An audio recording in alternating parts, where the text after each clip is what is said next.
Welcome to another edition of the WiseTake MLB DFS Wise Stream. CK013 here. You can find me on Twitter at CK_013, and of course I'm from the WiseTake Nation, which you can find on all these social media platforms listed above or directly at wisetake.com. If you're looking to take your DFS game to the next level, we are a premium DFS content provider as well as a DFS community designed to help make you a better DFS player. Go check out Saturday Passes available. That being said, if you're new to this channel, welcome. You've come to the right place for some free fire DFS content, so make sure you subscribe, hit the notifications bell, and don't miss out on any of the free content we put out. Right now, covering MLB slates Monday through Friday, meaning we do the stream Sunday night through Thursday night to cover slates Monday through Friday, meaning this is the last show of the week. So happy Friday to you, Nation. Happy Friday to those of you listening. Pat Bush, what's up, man? I see you in the YouTube chat as per usual. Good to see you, man. Last show of the week, we've got a 13-game slate, so a pretty big one to end it on. We've got a lot of pitching. A few interesting hitting spots, so the slate has a little bit of everything. We're going to start off with top pitching, as we always do, and this may be the longest part of the show. Well, it usually is, I guess, right? And it's not going to be that bad. I'm going to condense it right now. So, you got Max Scherzer and Jacob deGrom up top. Scherzer a little bit more expensive. deGrom's numbers a little bit better. He's the best pitcher in baseball.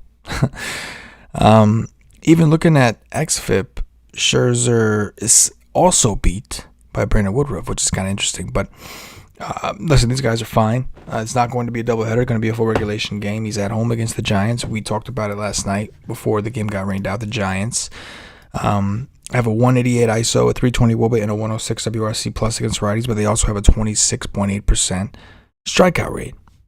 There's plenty of upside. On the flip side, deGrom's he's going to have his hands full. He's at home in Citi Field. He's always pitched better at home. It's a pitcher-friendly park. And he'll be playing the Padres, who have a 144 ISO, much less threatening, a 308 WOBA, less threatening, 97 WRC plus, less threatening, but a significantly lower strikeout rate at 21.4%. Either one of these guys in cash games is fine. I would assume that we see a fairly even split with Scherzer and deGrom on DraftKings, and I do think we see more people gravitate towards Scherzer on FanDuel because he's $1,000 cheaper. I'm sorry, what I meant to say before is on DraftKings we see it split. On FanDuel, I think maybe they lean towards Scherzer for the savings. Either one are fine. Woodruff, I think, once we get into tournament conversation, is interesting. I don't think I'd pay that price for him on FanDuel when I have Scherzer and deGrom to get through. But on DraftKings, as a pivot, you are saving some pretty good money from those guys. Giolito, another guy to consider. 30% K rate. He's playing Detroit. Detroit's been a little pesky this season. But as you can see, still have a 27.2% K rate against righties with a 154 ISO and a 297 WOBA, 88 WRC plus. Problem is the price. It's easy to play Giolito when he's like SP2 range, like even when he's like 9K on DraftKings. It's a little tougher to make that decision when you're picking him as the ace over these other guys. But he does have that complete game upside, man. Not that these other guys don't, but I feel like Giolito just does that often.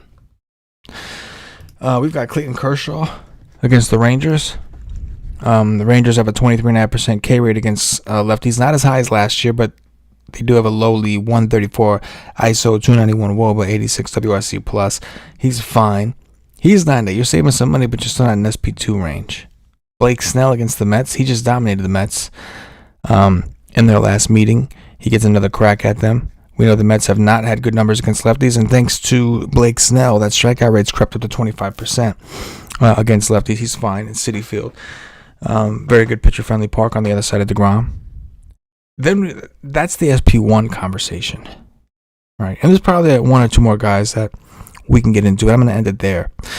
Once we get to SP2s, Shohei Ohtani, numbers look great. 34% K rate. Going against the D-backs. A little more expensive on DraftKings at A1. but still fairly cheap when you compare his numbers to his peers. If we take a look at Arizona, they've actually been really good against. I do this every time. I'm looking at lefties. Arizona, okay. This is their stat line against righties. And again, I make this mistake every time. Ohtani bats left-handed, so I always assume he throws left-handed. He is right-handed when it comes to throwing. So Arizona has a 24.5% K rate. Compare that to their 21.9% K rate to lefties. A 191 ISO to lefties compared to a 135 ISO to righties. 291 WOBA, 82 WRC plus. It looks like a pretty damn good spot for Mr. Shuhei Ohtani. Tyler Mahle, not the best park, right? This is a very hitter-friendly park in Cincinnati, but he's playing Colorado, who is dead last in WRC plus against righties. 23.5% K rate, 138 WRC plus. Mahle's numbers look really good. He's improved. He looks legit. I mean, Luis Castillo's fallen off the face of the planet. I don't know what happened to him, but Tyler Mahle is looking pretty good. He's emerging. Lastly, Charlie Morton, who I expect to be pretty popular. Looks like he's got some positive regression coming his way, progression, whatever you want to call it. xFIP and Sierra significantly lower than his ERA. K rate's creeping up. It's up to 27%. He's playing Miami, who did explode against Chi-Chi. This is not Chi-Chi, though. Taking a look at Miami, if we can find them here. 25.9% K rate against righties, 132 ISO, 295 WOBA, 91 WRC plus. So I would imagine Charlie Morton's pretty popular as an SP2 at 7,500. I think he's going to get a lot of love. I think we see people pick one of those SP1s we talked about and just roll with Morton. Now, I think on FanDuel, you'll get Morton at significantly lower ownership if you play both sites and you want to play it that way for tournaments. But either way, I mean, Morton looks like a pretty good play, right? Everything kind of lines up. Now we're getting to the top offenses. Going to start off with the Astros, who have been swinging a hot stick. They are going out to Minnesota, though. Not as good of a hitting park as Boston. Plus, they're traveling Thursday night, or they traveled Thursday night playing Boston. Shoemaker's been awful, man. 14.5% K rate. 5.22 xFIP, 5.25 Sierra. He's been awful. So, yeah, Houston should be pretty popular. I would imagine that they're one of the chalkier stacks on the day. The Dodgers are going up against Mr. Fulte. Fulte with a 4.92 xFIP, 4.79 Sierra. His K rate's just gone. There was a time when he was able to strike guys out. That's gone. 16.4% K rate. Playing the Dodgers in LA. Dodgers, the second best WRC plus against righties at 115. ISO can use some work, but they've been banged up. They're getting a little healthy now. They should be fairly popular. The White Sox, looks like they're kind of sliding down against lefties, right? Against Ryu, they put up some runs, but it wasn't anything spectacular. But Ryu's a good pitcher. We talked about how they slid down a little bit. They actually do have a 24.9% K rate. That's crept up. Scuba's got a 28.3% K rate. It's pretty impressive, but he's given up a 52% fly ball rate and a 37% hard contact rate. If this game was in Chicago, it'd be even better. It's in Detroit, a park that has historically been favorable for right-handed hitters, just saying. So I think the White Sox are definitely worth a stab or two, but I will say that Scuba's been impressive. Even though his numbers indicate that he's not pitching as well as he has. I mean, listen, at the end of the day, the 28% K rate is looking pretty legit.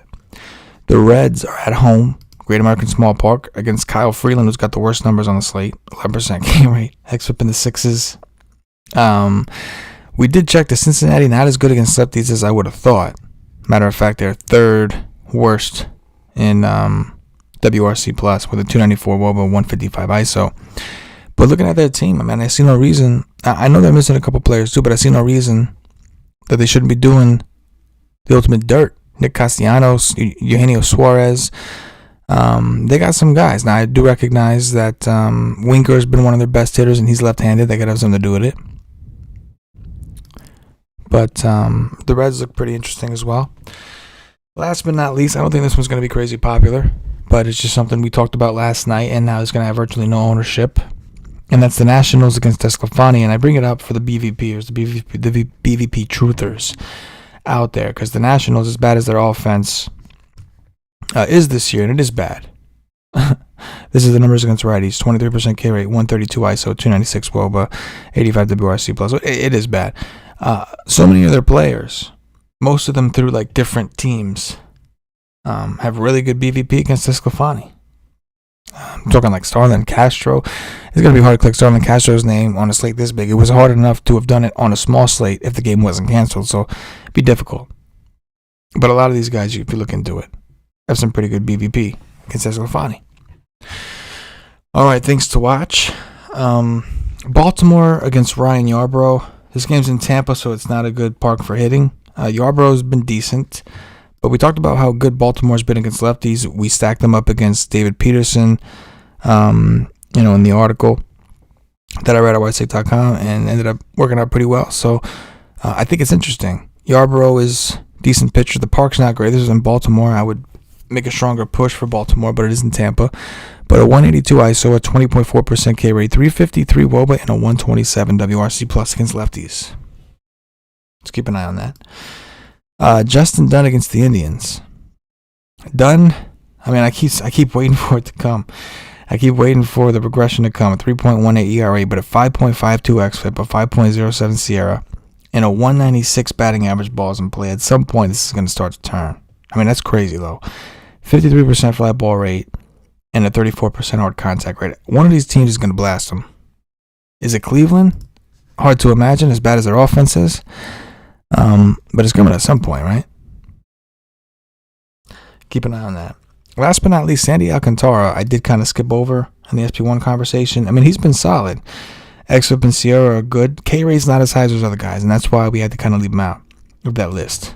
But a 53% ground ball rate, and he's probably going to have virtually no ownership because he's playing Atlanta.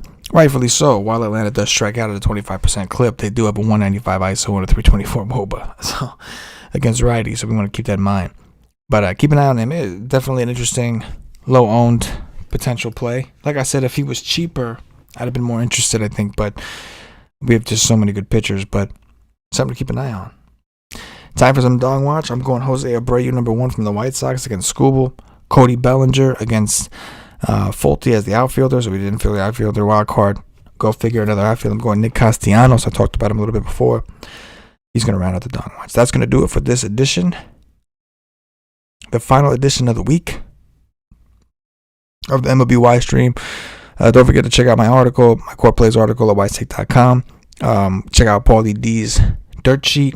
We do that through Saturday, so even though we're not doing a show for Saturday, we will have that coverage. And of course, while we don't do any articles on Sunday, we do provide our projections and cheat sheets are available at WiseTake.com on Sunday slates. So I appreciate you guys hanging out with us this week. Looking forward to build on it. I've been noticing the comments have been growing. I appreciate it, man. More of you guys are participating and commenting, and I appreciate it. Hopefully we keep that up, keep it growing, keep it rolling, keep the nation moving. The more the nation grows, the more we're able to put back into the product. And the only way it's going to grow is from you guys. That's the only way. All right. Have a good weekend for myself, the entire WiseTake Nation, as always. Good luck.